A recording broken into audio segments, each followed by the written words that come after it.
All right, we're back. TDA after dark.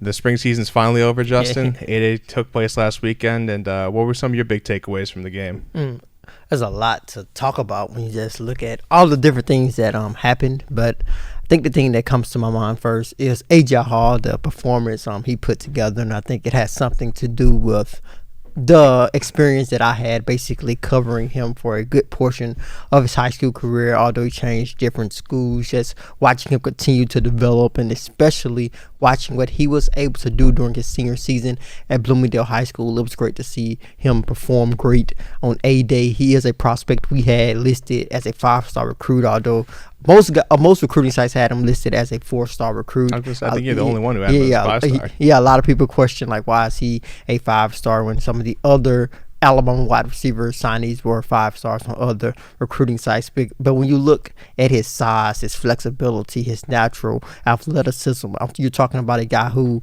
is willing to do anything to help his team win. At Bloomingdale High School as a senior, he punted the football, played on kickoff, was on kick return, helping guys lead the way in terms of him blocked really good as a wide receiver, which is something we did not see on A-Day. But he is a willing blocker, a really aggressive blocker at that wide receiver position. And I think looking at what he was able to do on A-Day, we saw some of that athleticism come to the forefront. We saw some of his flexibility in terms of him contorting his body to adjusting to the football in the air and making some contested catches, which is something Nick Saban really likes about him. Nick Saban said he's one of the most explosive guys on their roster, and that is pretty impressive when you look at the talent Alabama usually has on his roster. So AJ Hall performance was the first thing that came to my mind in terms of things that stood out. Oh, I mean, it's got to be it. It's the same answer for me, and I think Saban said on the broadcast too that they want to move him around a little bit more, give him the ball, and I mean, just all the traits that you listed about him, how his size, his athleticism, and you clearly had him ranked pretty high. He's a 5-star recruit on your rankings, but yeah, I mean, just some of the catches that he made were just mind-boggling. I think there was one on the sideline that he made that I had no clue how he made the catch. It was like a 15-yard out that he ran, and I mean, it was a good throw too by Paul Tyson, the sideline. But I think it was Jalen Armour-Davis was just draped all over him, and he still was able to make the catch. So he was really impressive to me and to everyone else who attended the game and watched. But there was one area. I mean, with all the good, there comes a little bit of the work. Yeah, and that's going to pop up in the spring game. There's some areas aren't going to be as good as others, and one of those was the offensive line. And this was on all units: first team, second team, backups, substitutions. I mean, there really wasn't anyone who played outstanding, and it's clearly a work in progress for Alabama right now. Yeah, and they have to adjust to the loss of the guys that they lost at the end of last season. But I feel that they can get it together in terms of the talent. I think the talent is definitely there, but when you lose that much talent, it's hard to adjust, especially in terms of the spring. Alabama has reloaded in the past. We've seen them lose a lot of guys and transform their roster with some of the new guys who Alabama signed 2 years before. I forgot about that 5-star, but he's still in Tuscaloosa. So I think the offensive line can get it together, but it was definitely something that lacked on Saturday, and I think it also had something to do with how deep Alabama's defensive line rotation is, and we might have seen a guy who could possibly work his way up that rotation when you look at Jamarian Latham. So just looking at that defensive line, I think the depth of it really played a role in the way the offensive line performed as well. Yeah, and I think Nick Saban was talking about too about how the offensive line is going to be a lot of different players playing a lot of different positions, and it's just basically they have to get experience. There's always a lot of talent on these units. I mean, last year's unit was full of talent, a lot of 5-star recruits, but what they also have is a lot of experience and a lot of hours logged playing together. And this, whatever unit they put out there, it's probably the first time they're taking snaps together. And one area that's so important with the offensive line is building chemistry. So I think it just is. They just need to log hours, get on the practice field, continue to just keep working together. Yeah, and then eventually. This will spill over into the fall. It may spill over into the first 2 games of the year. Yeah. But eventually, I think they'll be able to get there. But I think this was just more I think this was just a bigger speaking point for the defensive line, like you mentioned. And Jamarian Latham is definitely a guy that impressed. I think he had 3 sacks during the game. Yeah. And he was really impressive. And then you also had guys like Demoy Kennedy out there making plays at linebacker position, and then you have Will Anderson, who didn't even play Christian Harris didn't even play. Yeah.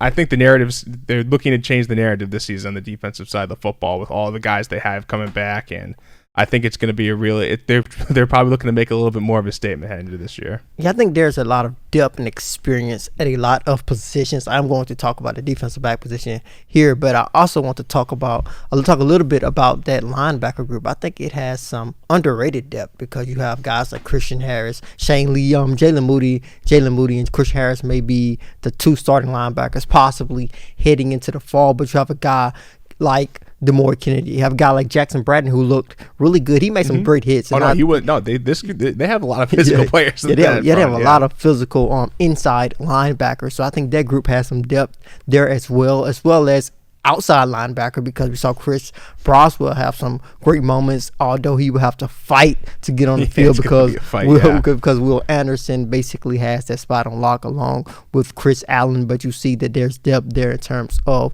the young guys. So I think there's a lot of depth at a lot of different positions.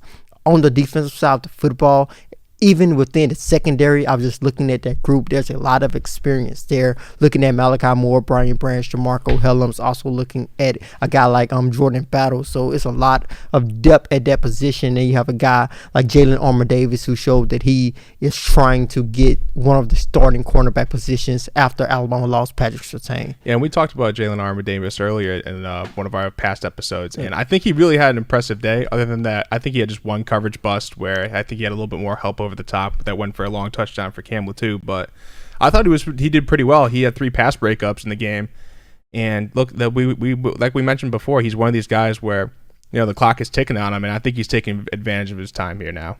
Yeah, I think he is in contention to at least be the favorite heading into the fall to possibly get one of those spots. Of course, nothing is 100% certain because you had a guy like Quincy McKinstry who had a great game. You have a guy who has not enrolled yet in terms of a JUCO defensive back in Kyrie Jackson. We don't know how far along he will be, a 6'3" long, lengthy defensive back, because when you are a JUCO guy, also looking at Ronald Williams, your time is very limited. You need to come in and try to make an immediate impact and put yourself into a position to make something happen pretty quickly.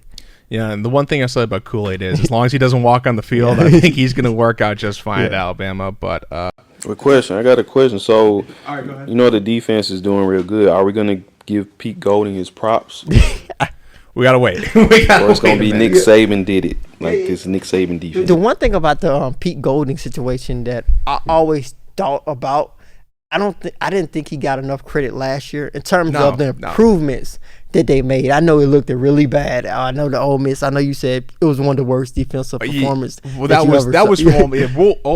was on both sides. Ole Miss. That was on both sides. Alabama and Ole Miss. That was one of the worst defensive games I've ever seen. Yeah. But they built off of that. And I am a little bit of a Pete Golding defender because you can scheme, and he's talked about this. Nick Saban's talked about this. You can scheme up plays all you want, but he's not out there trying missing tackles or busting coverages or just not paying attention.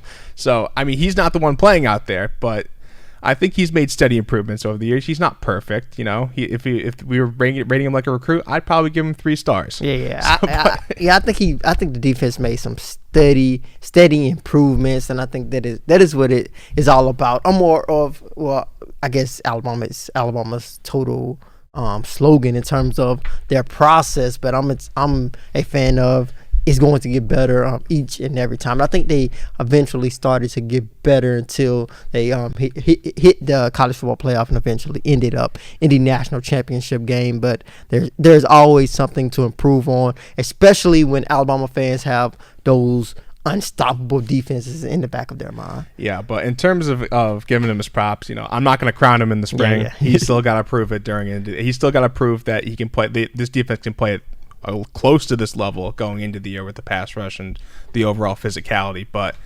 to shift to the offense, back to the offensive side of the ball, I'll talk about the quarterbacks here for a second. I think, I just looking at the stat sheet, you may see 25 of 44 from Bryce Young, but I think he had a really strong game, just delivering he threw for 333 yards and was able to set up the game-winning field goal for them. And I think just a part of his game that's really going to help them, especially if the offensive line hasn't quite figured things out from a pass protection standpoint going into the year, is his mobility. And we talked about this before about his escapability and how I think it was the third play of the game where he was able to juke out Byron Young and deliver the ball down the field to Roydell Williams to pick up like a big gain. So I think that's going to be – I think he had actually a really strong game for them. Yeah, and I think all of that is second nature. I think he works on making those moves and extending the play to throw the football around. And another, I don't want to totally switch, but I don't think we can just skip over his performance. I think his performance got a little bit overshadowed by A.J. Hall, but when you look at Trayshawn Holden and that Bryce Young connection, that looked like a pretty solid connection. Trayshawn Holden they're pretty reliable outside of the touchdown that he missed on that first drive, but especially that catch. I don't think it was ruled as a catch, but it was no. Like the one I mean, look, Twitter deemed it a catch. I think it was too. It was pretty impressive. So he was a guy who impressed, along with Roydell Williams and Jace McClellan. I mean, the scary thought for other fans of other schools is that there's a reason. There's probably a reason Asia Hall is working with the second group. Yeah. There's better. There just might be some better talent. Trayshawn Holden might be one of those guys. But I think they're going to have a massive group of receivers to work with too, and along with the tight ends with Jaleel Billingsley and Cam Latu, and they also have like 4 running backs who can play. I think they played total. I think it was Roydell Williams, Keelan Robinson, Jace McClellan got the bulk of it, but Brian Robinson and Trey Sanders didn't even play in the game, so they're just loaded. When you really take a seat, when you really just sit down and look at this team, they're loaded at so many just countless positions on the roster. Wide receiver position, I think we're just going to see a lot of new names, unfamiliar names to a lot of fans. When you look at guys like Javon Baker, who would have came down with an amazing catch of Jalen Armour Davis and snatched the ball away at the last minute. Great coverage by Armour Davis on that particular play. But I think we're going to see a lot of new faces on the offensive side of the football, young guys. I know a lot of Alabama fans are excited about Cameron Latu now. Combining him with Jaleel Billingsley, that is definitely something to be excited about. Alabama could have 2 solid receiving tight ends. That is something that a lot of people have said Alabama lacked in the past, a solid receiving tight end. And they could be in a position where they have 2 guys when you look at Cameron Latu and Jaleel Billingsley. Absolutely. I mean, if you just look at the pro game, and the offensive coordinator Bill O'Brien just came from the pros, everything is about the 2 tight end sets now, just to create more and more mismatches on the defensive side of the ball. So I think it's all going to come together really well on the offensive side of the ball if just things just gel on the O-line and just figure things out. I think it's going to be really another. I'm not going to say it's not going to be the 2020 unit. I'm not going to say that, but I think it's still going to be. They're going to be putting up a lot of points in Tuscaloosa this year. But switching gears a little bit here to the recruiting angle, there was a couple of players who visited who actually had their in-person visits today and were able to go to the game, and just talk about what you heard from them following the game. It was definitely a great experience. A lot of them were excited to get back on the campus of the University of Alabama after not being able to get on campus last season because you basically had to pay for a game to get in. There was not going to be any free games because of the recruiting dead period that was in place. So a lot of guys were just excited to get on campus, enjoyed the campus atmosphere. Of course, A-Day is bigger than the game. I think it is a entire experience when you look at student life, you look at the strip, and just all the different things that go along with A-Day. So I think a lot of guys just had a great time, especially guys who had never visited the University of Alabama before, just getting a chance to experience A-Day, getting a chance to see the campus for the first time. Of course, they were unable to talk to any coaches because you can't do that under the current recruiting restrictions. So a lot of them are just excited to possibly get back this summer because those recruiting restrictions will be lifted. They will be able to talk to coaches in person. So I think they are just excited for the summer. Oh yeah, I think a big part of it is going to be, or I think a big part of it is the overall atmosphere, like you mentioned, just seeing especially since they were able to let over 47,000 fans into the stadium. Like, these guys got a little bit of a taste of what the atmosphere will be like in the years to come when things get back to normal. And I think it's just having the A-Day and being able to have players and interactions there. I think it's just great. It's just great to see it again. Yeah, and you was actually there inside the stadium.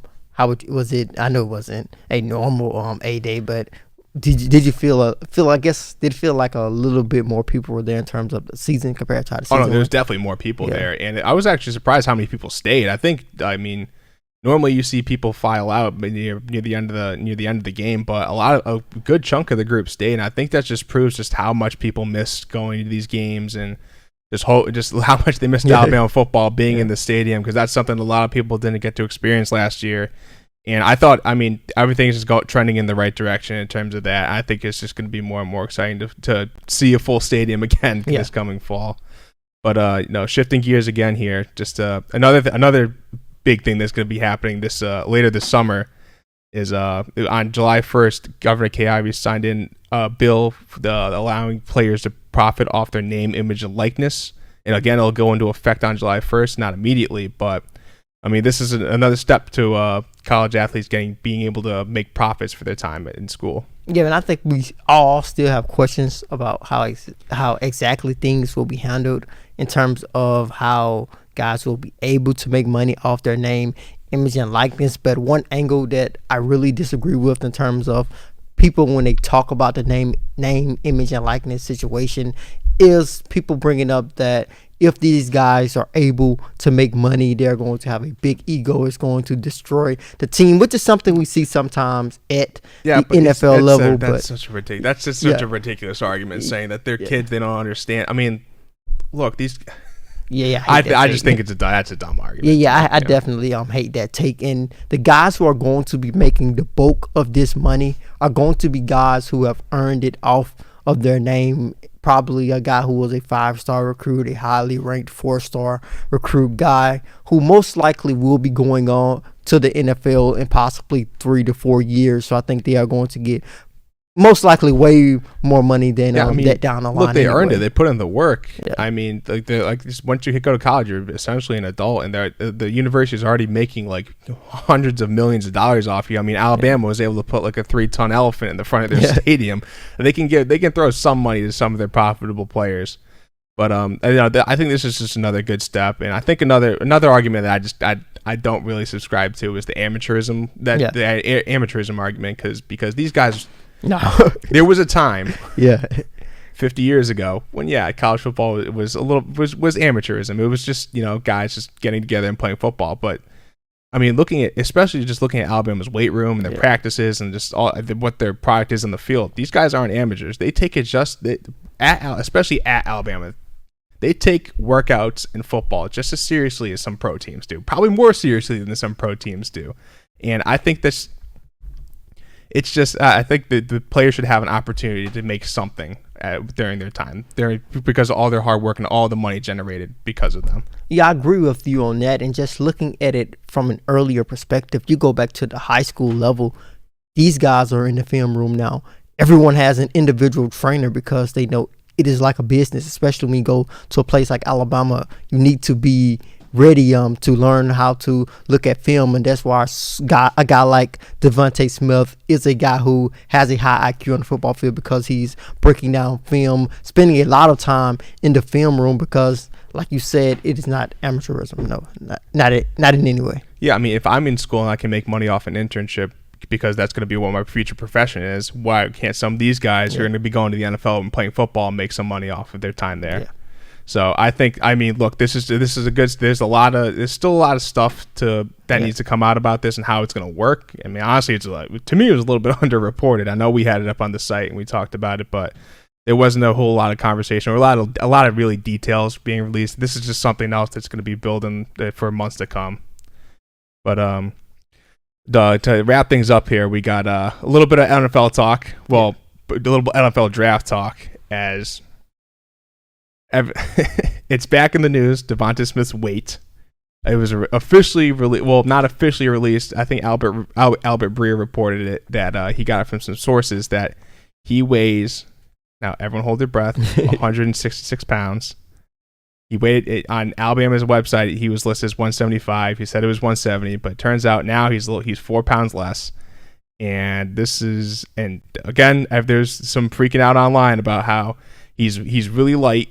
And maybe that should shy NFL teams away from taking him, and they're wrong. He should still be a high draft pick, because at the end of the day, that's kind of just a number. You got to turn on the tape and watch what this guy did all last year. Yeah, I definitely think you have to do that. You have to watch the film, because I think his film speaks for itself. But that 160, said. that 166 is a bit small, but he has always been small. We know that about Devonta Smith. We know he's a small guy with a slim frame, but he is also a tough wide receiver. We saw that constantly. He's a guy who has nice hands. He's going to catch the football when you throw it to him, and I think if he slips, I think that team is going to be really happy, and I think they're going to get a guy who's willing to use that as a chip on his shoulder. I think he's going to use that even more than he has in the past, because I think it is something that he has thought about in the past. I think it has fueled him here and there, but I think with it being heightened, I guess, with the NFL draft coming around, I think he's going to use that as a chip on his shoulder